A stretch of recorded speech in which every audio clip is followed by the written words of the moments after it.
Okay, I might go ahead and get started today. Thank you everyone for joining us. We have a really fantastic lineup of talks you can see up here on the screen. This is our 8th Seds Online student webinar, and we're going to be discussing the difficulties of diagenesis. And we have a lot of really interesting perspectives coming into this from a lot of different locations and approaches. So it'll be super exciting.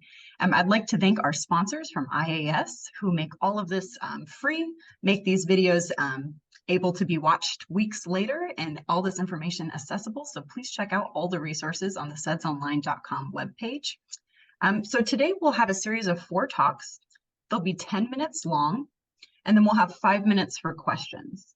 If you could please put your questions in the chat, put your name and where you're asking your question from. I'll read those out for our speakers so they can answer. And if you come up with anything a little bit late after we've moved on to the next one, still please put the question in the chat and who it's for.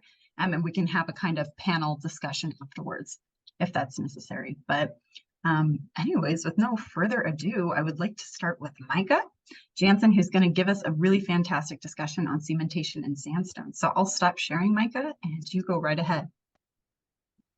Thank you, Sarah. I try to share my screen.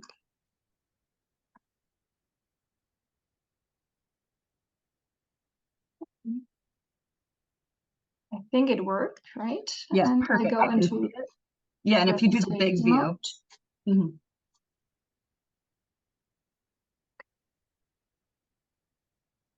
Do you see the presentation mode?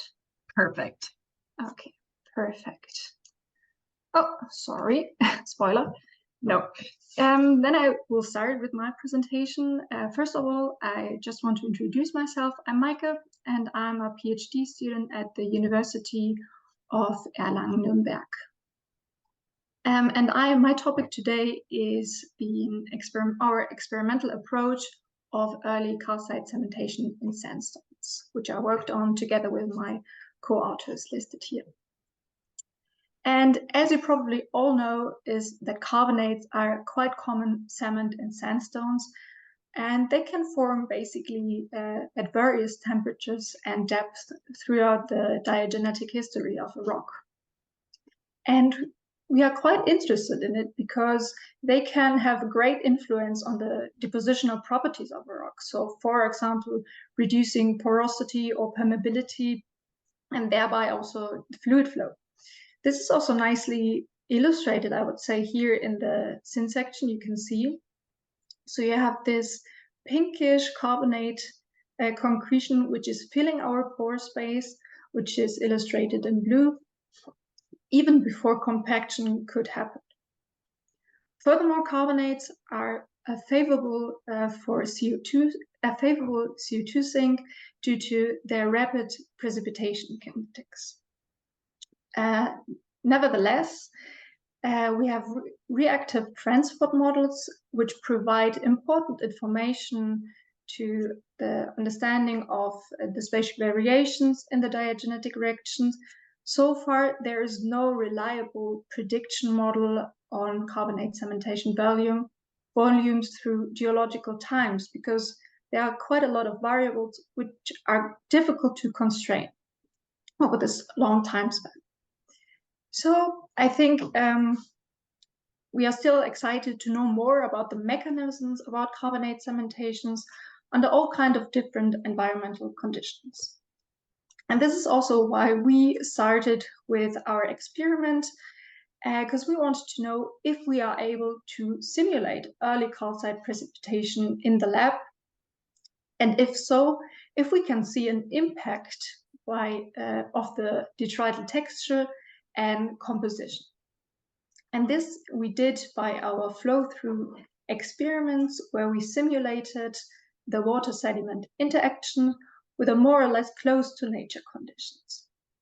And we also used sands with different kinds of textures and composition.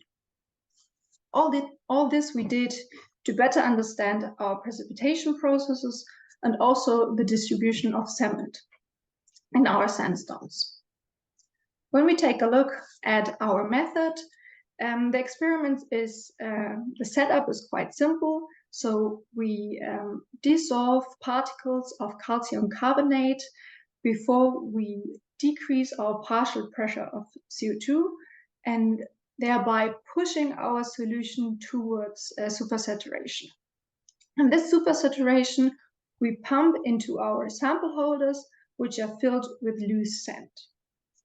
And the experiments we did were done under room temperature and atmospheric pressure.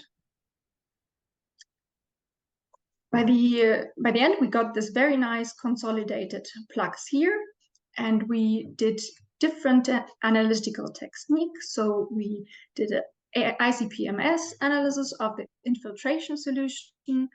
We also did high-resolution petrographic analysis, including point count, SEM, and EDX analysis. And we also did a micro-CT image analysis, but I won't go into detail about this today, because time is limited. Until now, we have produced 5 different samples. So we have samples which are enriched in detrital carbonate grains, for example, bioclast or reworked carbonate. Then we have a siliciclastic sample, and we have 2 samples which are laminated, one which is laminated with fine grains, and one which is laminated with coarser grains, to see the influence of detrital texture in our samples. So when we take a first look to our syn sections, we can already see that we could produce nice calcite crystals, and they appear in different kind of textures. So we have this pore lining cement along our grains, but the cement is also filling the pore space completely. So, and we have also these pore bridges. When we take a closer look with the SEM, you can see that these calcite crystals are nicely covering our grains, no matter if they are bioclastic in composition or siliciclastic composition, for example. And also when we compare our synthetic samples with natural occurring samples, like here, for example, from a beach sand sample from southern Italy, we can see that the texture and the general occurrence is very similar to our synthetic sample. And by the way, if you are interested in the controls on early calcite cementation in a few natural samples, feel free to check out our paper we published on this. So in general, we could produce samples which have a calcite cement content between 10 and 23%. And this kind of cement has a granular texture with a maximum crystal size of about 100 microns.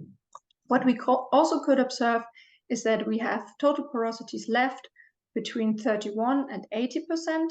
And as we expected, we have a negative correlation between our cement content and the porosity, what you can also see here on this plot. In general, we could also see that we have the highest amount of calcite cement in the samples where we have detrital carbonate. So those 2, for example. However, we could also see that we have a difference in cement abundance depending on the grain size we used for the sand. This is also visible here in this plot where we have the different samples. This laminated sample is divided by the grain sizes. But I will go into more detail about this textural effects now. So when we think about, or when we remember our laminated samples, we can see, or we did observe in our syn sections and our analysis, that we have the highest amount of calcite cements in the finer layers, with almost 30% of calcite cement. In the coarse laminas, however, we have the lowest amount of calcite cement, with only about 6%. And you might be surprised, because in nature, you often observe the opposite, that you have stronger cementation in coarser lamina than in finer lamina, as also illustrated here on this image. And this phenomenon is explained by the pore size control solubility. So the solubility of a solution is in general dependent on the pore size and increases in smaller pores. So when our solubility increases, our supersaturation here in omega will decrease. So when we have our laminas, what I need to mention is that this pore size controlled solubility is often referred to systems which are very close to equilibrium. So where we have a saturation state of about 1. So when we go to our coarser lamina and we have a oversaturated or supersaturated solution, and then which is only slightly oversaturated, and then we move towards our finer lamina, the supersaturation will decrease and is not longer sufficient to produce calcite cement or precipitate calcite cement. However, in our lab, we observe the opposite effect, so that we have stronger cementation in the finer lamina and not in the coarser. And our observation cannot be explained by this pore size control solubility, because in the lab we had to work with solutions which are more far away from equilibrium. So no matter when we move from our coarser lamina to our finer lamina, our solution will always be oversaturated.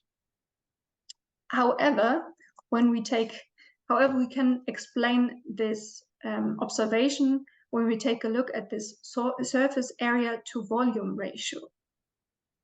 Keep in mind that in our experiment, we worked with a heterogeneous nucleation, which is dependent on the available surface area of our grains. And this surface to area volume ratio increases with a decreasing pore size. So we will have more precipitation in our smaller pores. And also when we calculated the surface area, we could see that in the finer lamina, we have about 1.9 times more surface area. And similarly, we have about 1.7 times more cement, which fits quite nicely. So these are important implications for systems which deal with highly supersaturated fluids, like, for example, geothermal systems or carbon capture and storage applications. So just to sum up, we were able to produce calcite cement, which are quite similar to those we find in nature. However, our experiment can, of course, not totally reproduce natural diagenesis, as we have to deal with short experimental times and a simplification of the systems. However, our results already give interesting insights into the precipitation processes and the influence of supersaturation, substrate surface, and also the grain size. Yeah, and with this, I end my presentation and I look forward to your questions. Thank you so much, Micah. Yes, please enter your questions in the chat. I will read them out. But while we wait, I have a few questions. I'll start with one.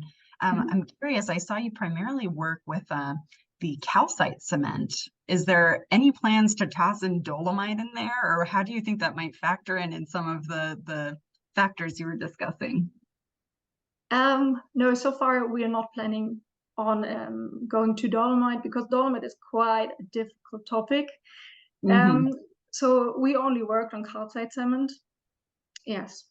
And so the plan would be that we wanted to try maybe more or different kinds of composition of the sands or different kind of textures.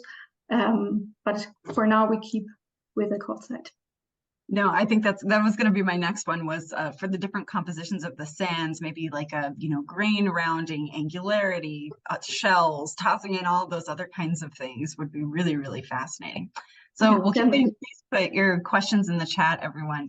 But just kind of as a follow-up, Micah, what are your next step plans for trying to evaluate this further? Is it adding in new grain types and anything else? So actually, I have an additional slide if you want that I can share it to you. I skipped it because I wasn't sure that time is enough. No, please do. But if you're asking, I can also show it to you. I sure am. I just have to.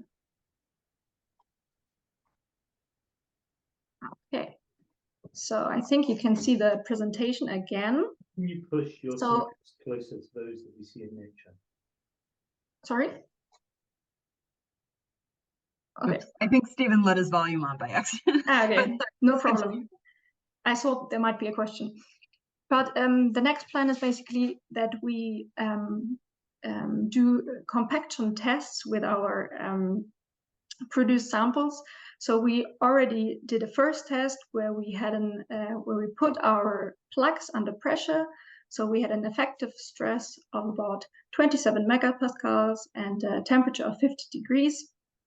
And we wanted to see what is the difference between our cemented and uncemented grain plugs. And we can already see that without the cement, we have a 20 times higher IGV reduction. And these data we also want to use to feed them with a software called Cyberstone. I work with Rob and Linda from geochronological. It's a diagenetic software for reservoir quality. And yeah, we want to try to do some simulations so we can even try more with our composition and texture, because of course, when you feed a software, it's a bit faster probably than what you do in the lab. Oh, that's so cool. That's such a neat idea. And I think that kind of goes into Stephen Lokira asked a question here in the chat, and I think that kind of factors in a bit. He says, great presentation. How can you push your outcomes closer to nature?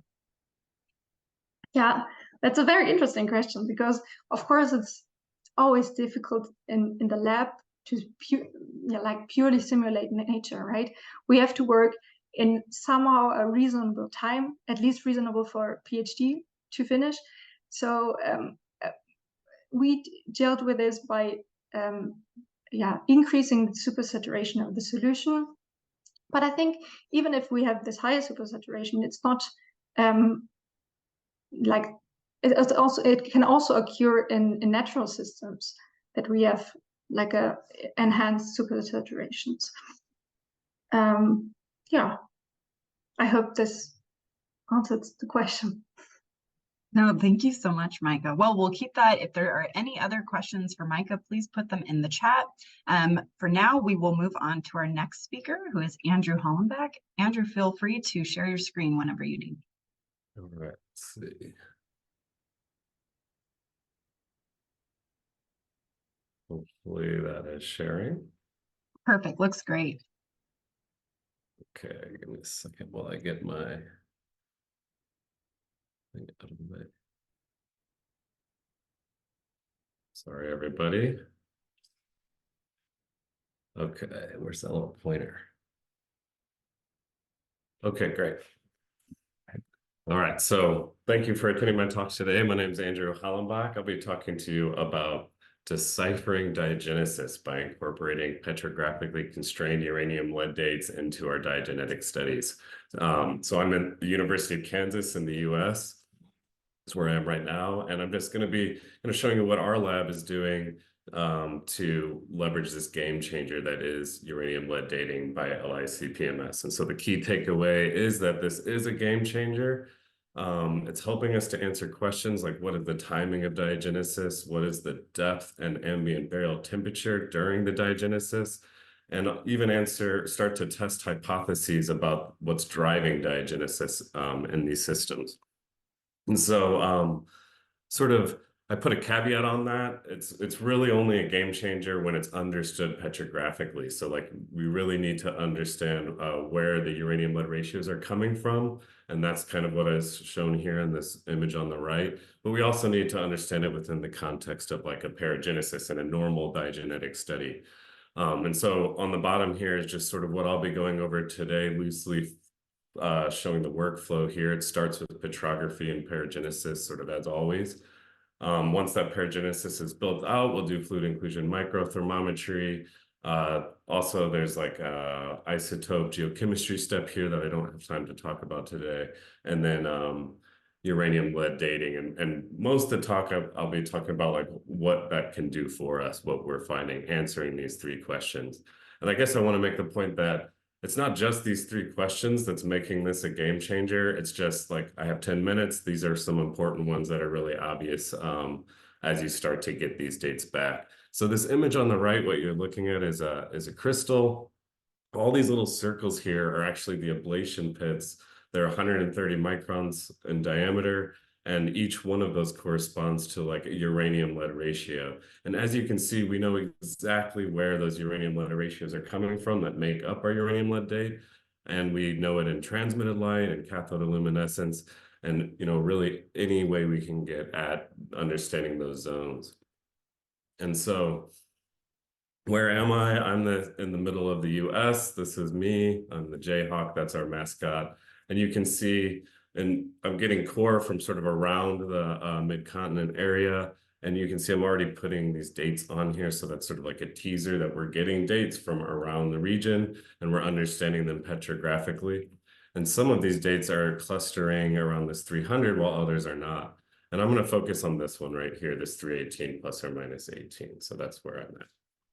So starting it off, the study just begins with petrography and building out that paragenesis. So on the left here, just starting looking at this, this is just a thin section photomicrograph of just like a calcite and a nodule. You can see it's calcite, the alizarin red stain there on the calcite, and there's this rim of quartz around it. And so as with any paragenesis in the sedimentary realm, it starts with deposition and then continues. And we're just using, superpositional cross-cutting relationships that we're observing petrographically to build out a paragenesis. And at this just single thin section scale, I can get as many as like 11 in this case. And I've made this cartoon to help us see it. And I want to point out that in the cartoon, you can see this quartz, this white quartz kind of surrounding this nodule, and then this pink calcite on the inside. And so those are kind of the last steps in this paragenesis of this thin section. But really at the wider sort of stratigraphic scale, when we're looking at multiple thin sections, you'll end up building out a paragenesis. And most of our studies are going to come out with like 25 to 35 steps or so, probably more. But these are just what we can build out and looking at several thin sections. And so this calcite here corresponds to this calcite and this wider paragenesis. You can see it blocked off a couple of things, and those are the uranium lead dates that we got. So that's kind of like I'm going to show that in a few slides here. Now, we also do fluid inclusion microthermometry. So without getting into like the details of what all that is, I'm just showing a histogram here of the data, number of fluid inclusions on that y-axis, and the homogenization temperature on the x-axis. And what you can see in these last two steps, the megaquartz and the calcite, I got this fluid inclusion data. The megaquartz here being like your Christmas colors, your greens and your reds. And you can see those spread out over a range of temperatures, kind of 85 to the mid-hundreds maybe. Whereas the calcite here in the middle, really a very narrow range around 115. So what this is just telling us is that these crystals, the quartz and the calcite, are precipitating from a fluid that has a temperature around 115 or so, right? So at least maybe higher than 90.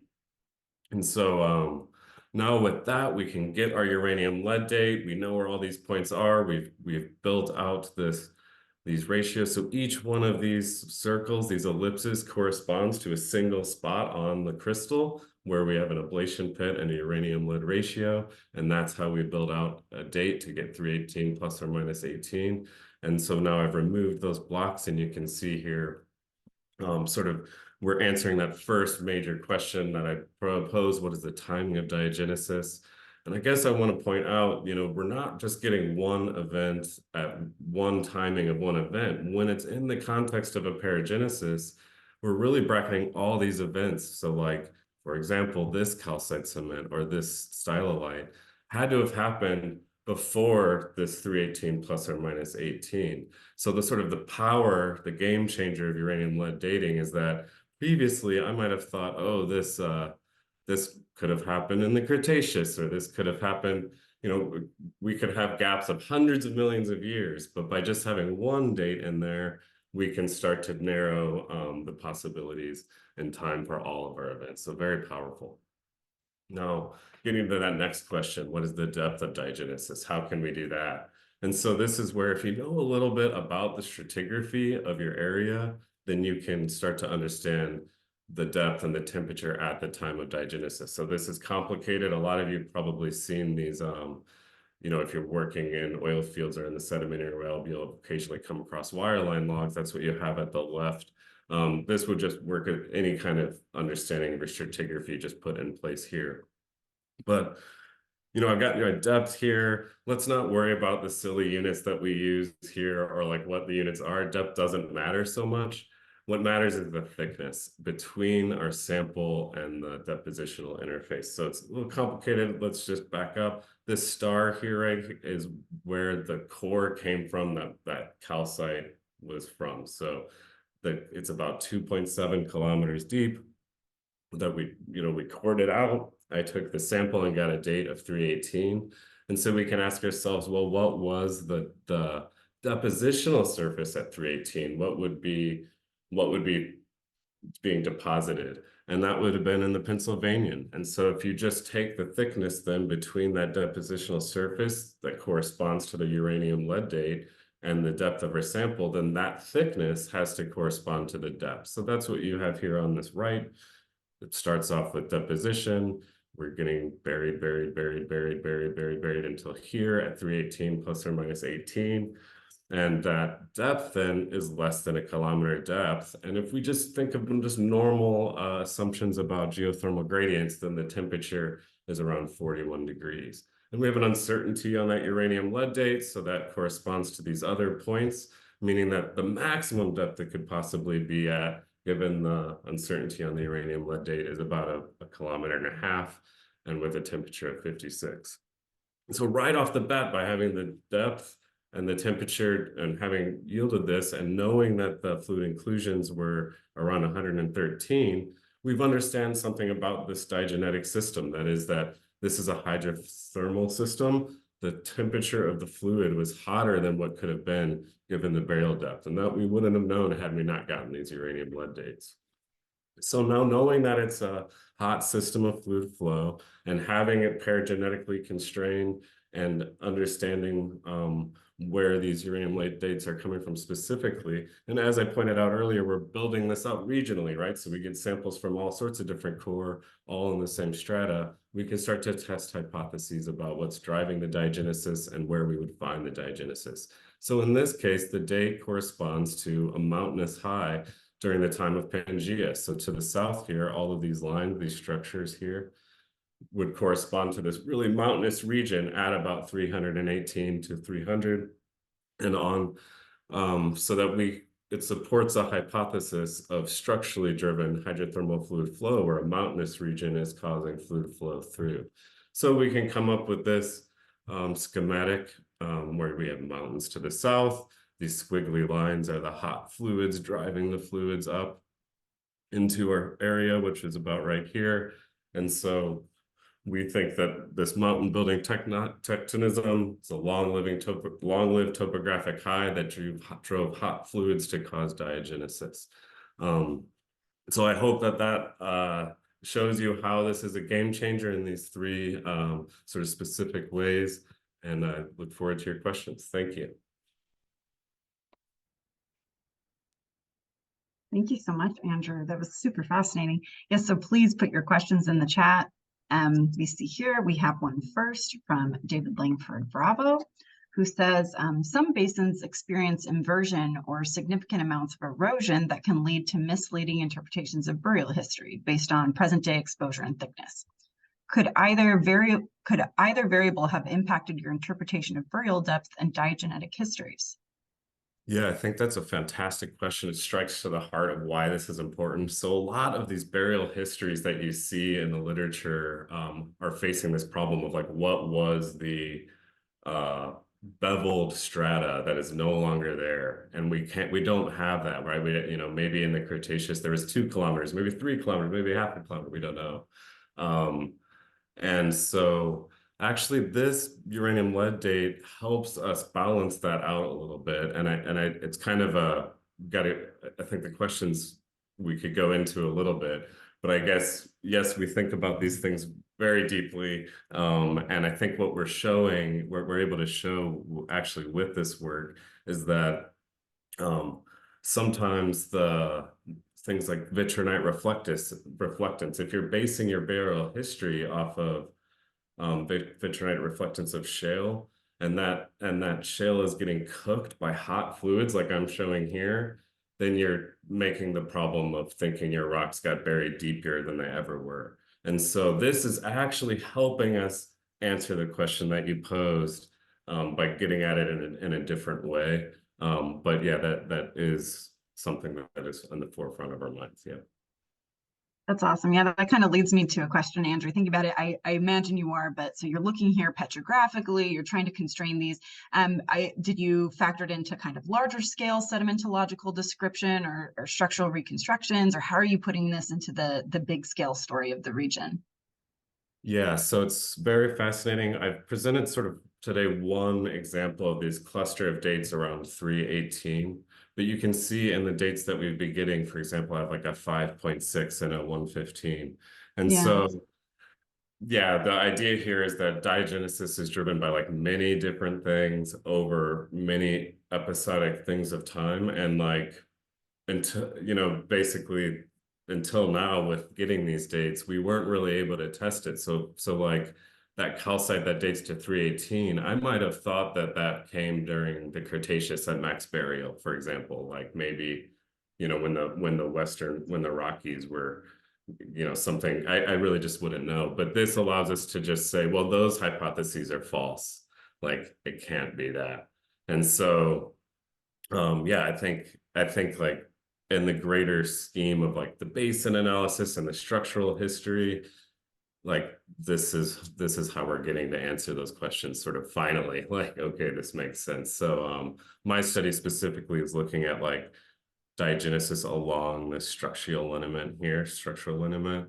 And so you know, what we're seeing is that was likely reactivated over and over and over again through time as stress fields change. So I think I'm not sure if that answers your question, but No, that's so cool. I love hearing that. And the more information we get, the more you can knock out or further constrain some of these competing ideas. So super fascinating. Awesome work, Andrew. Fits super well in our theme.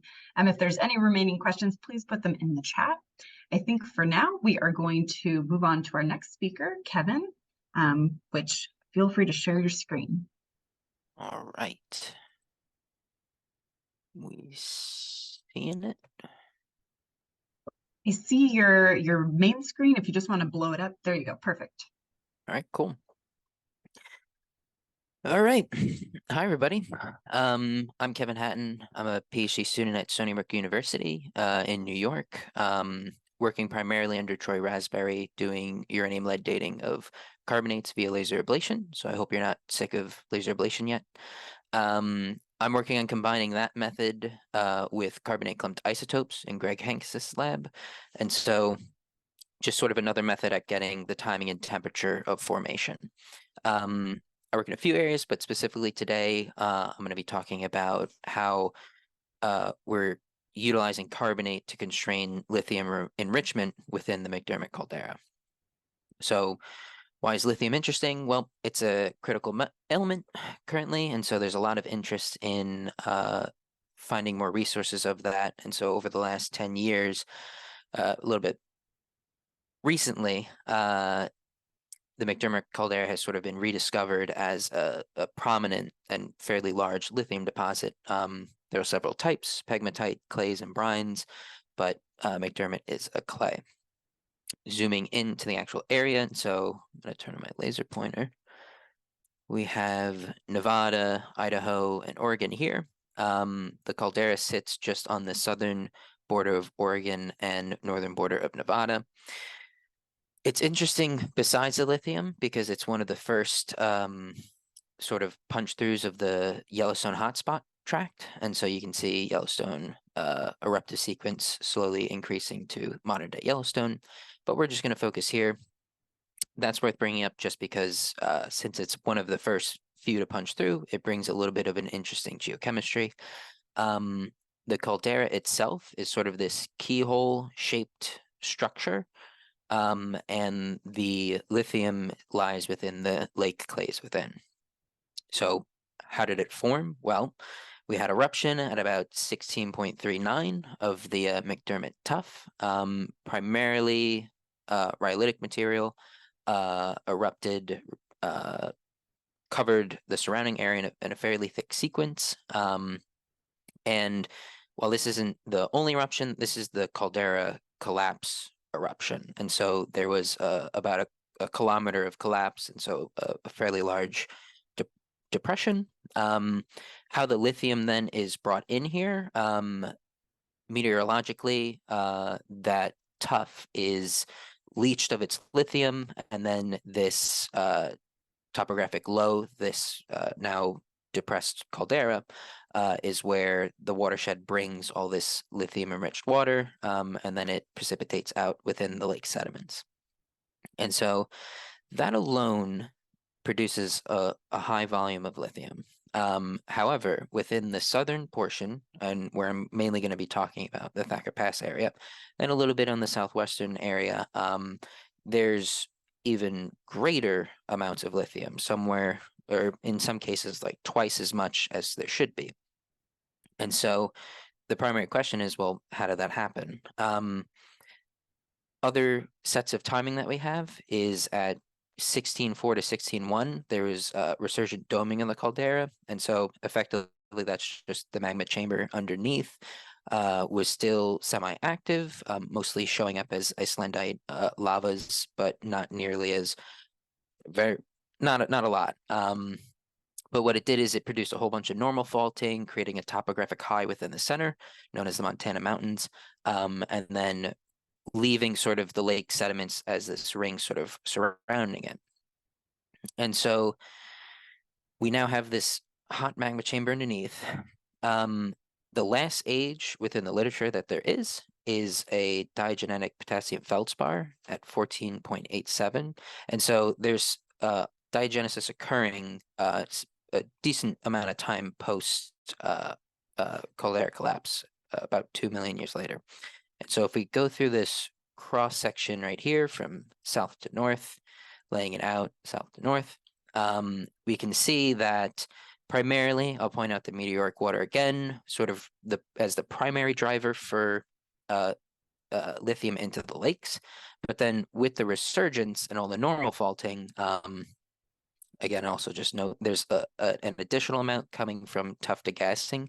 But what we're going to be arguing is, or what is being argued, is that this sort of hydrothermal system driven by this magma is actually responsible for a lot of the enrichment. And so as of now, there's only that one authigenic feldspar date saying that there's diagenesis occurring. We're going to be utilizing carbonates to try and map out sort of the extent of this alteration, as well as, not the extent of this alteration, but sort of the zone and area of this hydrologic system related to the lithium enrichment. So we're lucky, there's a whole bunch of carbonates found within this, primarily formed of these nodules, sort of in the upper right image, fairly small scale, a couple of millimeters, but fairly disseminated throughout. They have certain zones where they're more common, but usually they form, and you can see if you have really good eyes, there's some soft sediment deformation around the nodules. And so clearly a cross-cutting relationship is there. And then in the upper left, we have these sort of radiating lines of these carbonates. And so we've come to call them snowballs, where sort of they sort of radiate out from a central point. In the bottom right are a couple of samples that I've already done laser measurements on. And so this is sort of the average size of the samples that we're working with. And then last thing to note that's interesting, there's also a good amount of fluorite mineralization which is exciting because fluorite is a mineral that also has the potential to be dated. We just haven't gotten our hands on any yet. So again, moving forward, I'm just going to be reporting on one of the cores that we've worked on, which is LNC 128. That's the company and the core. And then we have the depth from surface given in feet as the next value. And so this black box corresponds to here. So there's a carbonate within there. We did a laser line scan, and then we're able to determine the uranium lead age from that. This is a Terra-Wasserberg diagram. And we get 13.74 plus or minus 0.34, which is very interesting because it postdates the Authigenic feldspar by about 1 million years. And so at the very least, we're able to say that there's still some kind of hydrologic system, active precipitating carbonates with this data. And what's worth noting is that the uranium lead ratios are upwards of 400, which is very good when uranium lead dating, because it's nice to have a lot of uranium. And we're lucky where pretty much all of the carbonates so far have had such high values.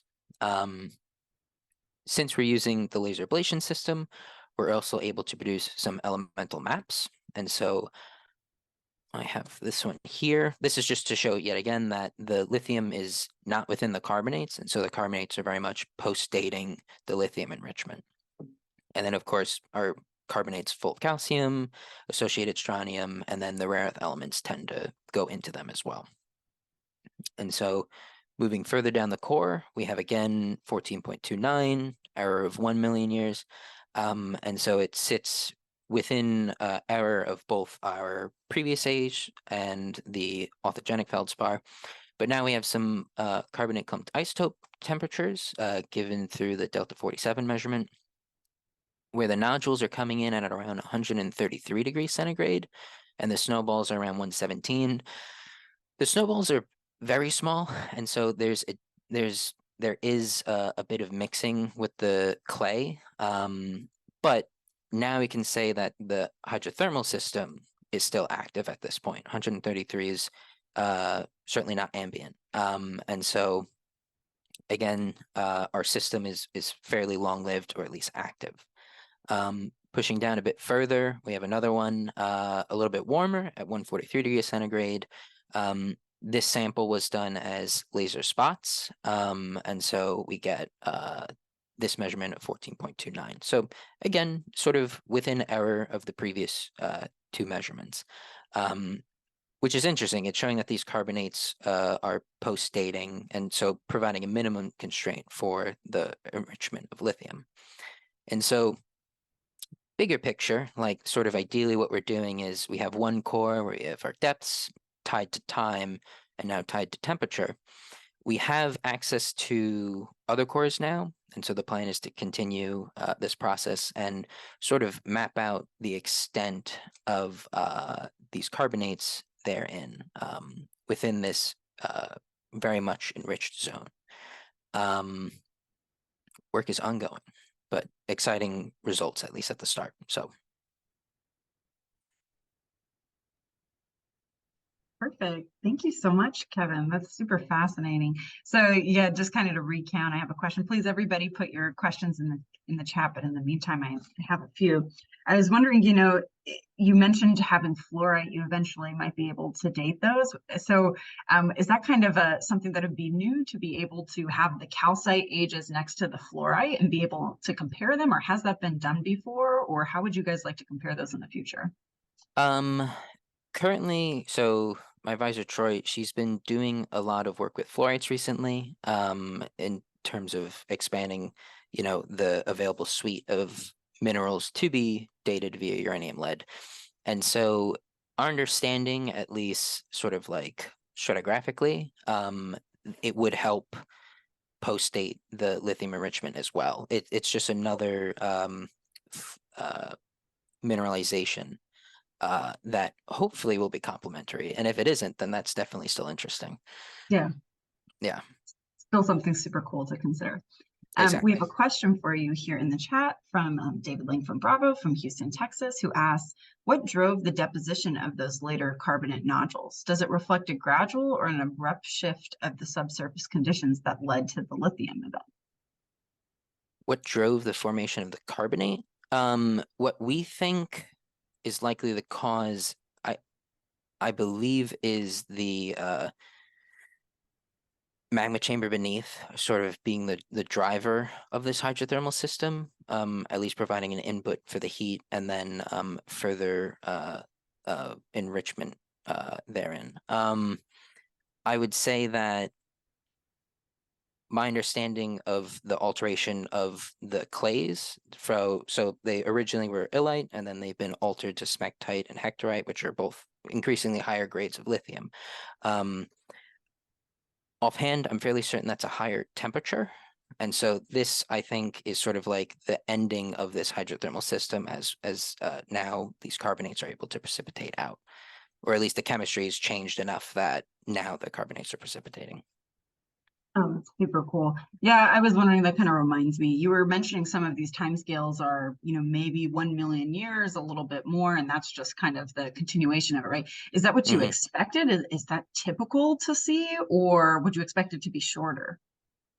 I can't say it would be typical, just because, I don't know, it's I haven't seen too much else in the literature like it. So I'm not sure if there's much that can be compared to. But at least to me, I think it makes sense to me in terms of the system slowly like shutting down. It's a couple million years after the resurgence, and so things are sort of settling. Is at least how I'm viewing it. Absolutely. Oh, well, thank you so much, Kevin. At this point, I'll probably go ahead and I'll share our last and final student talk. This is from Cara Williams, who is at the University of Sydney. So it's 3 a.m. in Australia right now. So we did not force Cara to come and talk for us.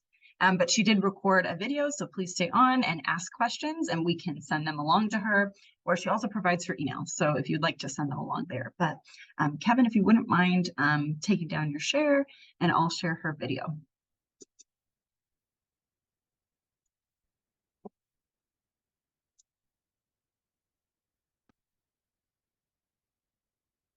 Perfect. Okay.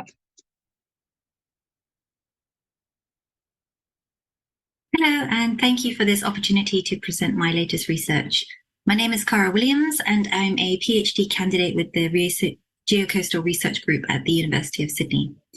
I'm pleased to present this science on dingo neutron computed tomography as a new high-resolution and non-destructive method for diagenetic vetting of fossil coral reef cores for the purposes of geochronological and paleoclimate reconstructions.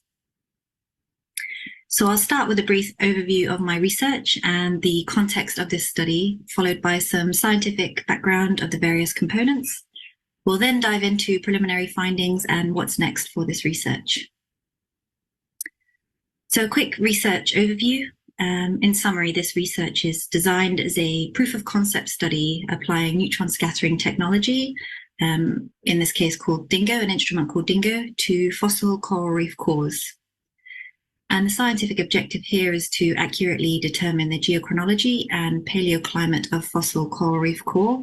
And to do that, we're trying to distinguish pristine sections of aragonite apart from diagenetically altered calcitic overprinting. So this is important for paleoclimate studies, as well as a useful indicator in predicting coral reef response to contemporary climatic changes. And we use 2 additional fossil coral boreholes with known diagenetic alteration to test and validate our proof of concept findings.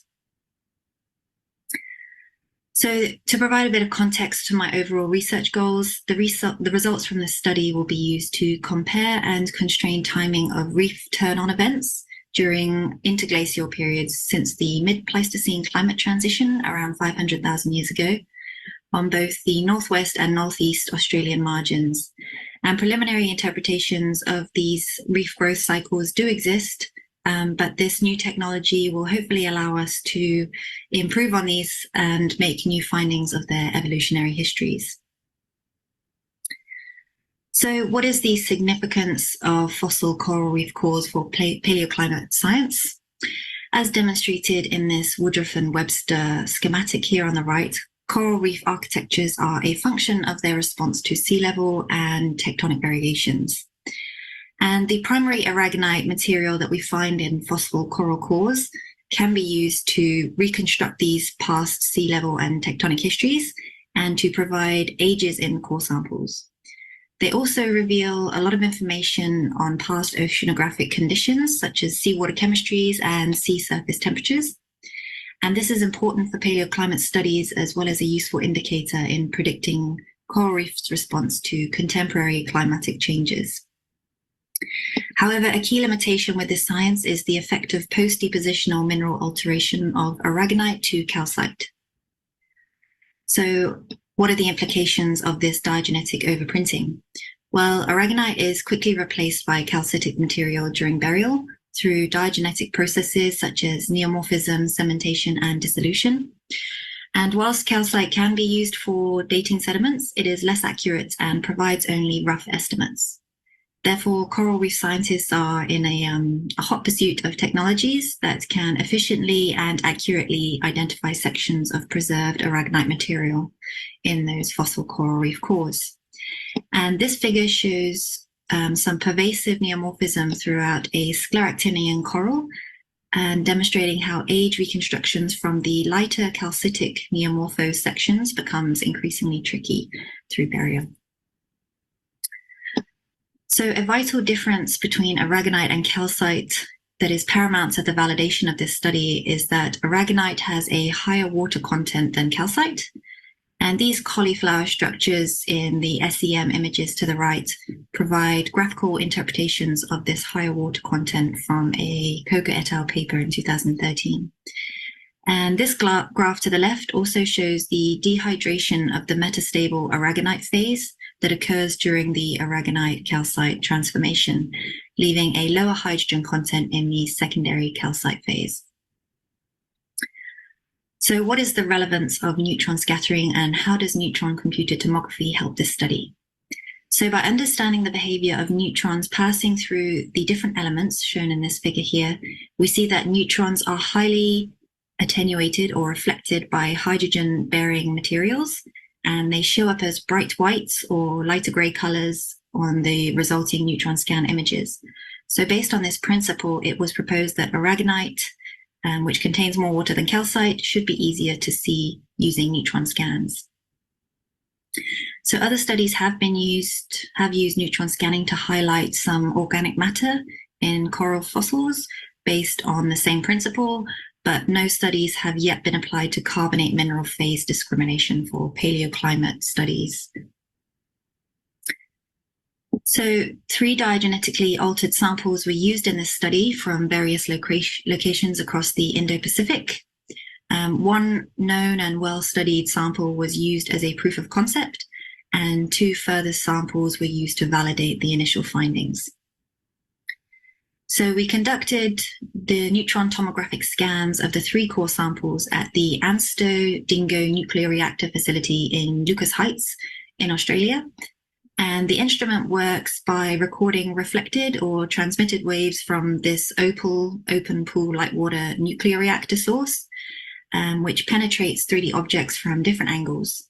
And this figure 2 on the left here shows the Dingo neutron instrument setup with the core samples mounted in this aluminium tube on the left here, and the opal reactor core emitting neutrons from a decaying uranium-235 source is shown on the right here.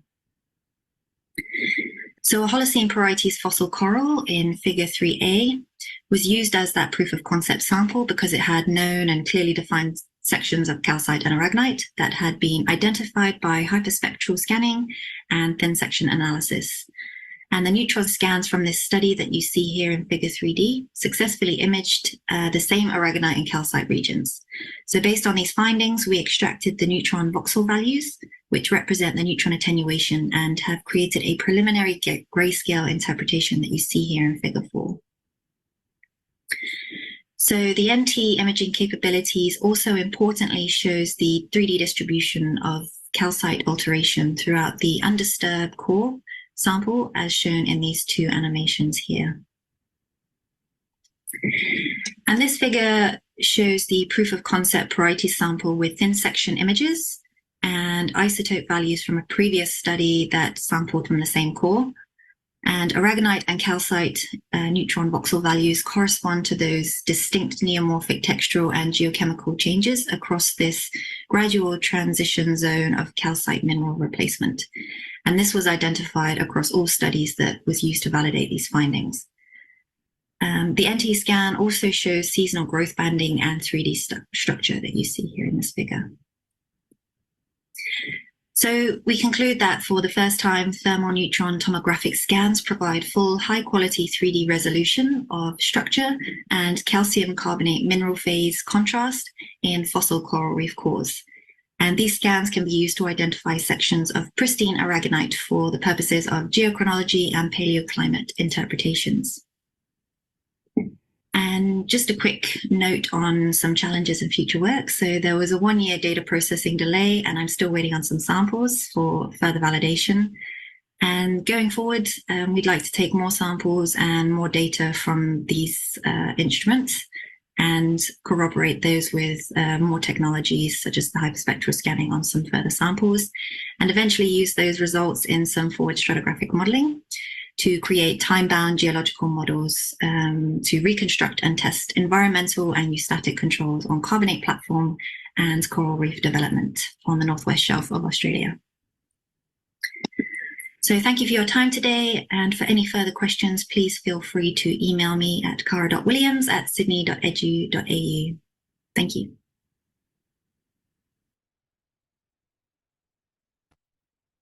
Well, thank you very much. If there are any questions for Cara Williams, please put them in the chat. I'm happy to send them along to her. Also, she provided her email. So if you would like to send her a specific question, please do. A major goal of these Seds online webinars is one, for students to get their research out there, to get questions and comments, and very often students will get emails from people who are in the audience to help them expand their research, collaborate. So that's always our goal here. Thank you so much to our amazing speakers. If there are any last questions, please put them in the chat, but also please join me in giving a silent round of applause to our fantastic speakers. It's so exciting to always hear what students are doing around the world at different universities, and we can always unite it with some theme, but there are so many beautiful projects. So thank you again to our speakers. And with that, please put a question in the chat, but that concludes our 8th Seds Online student webinar.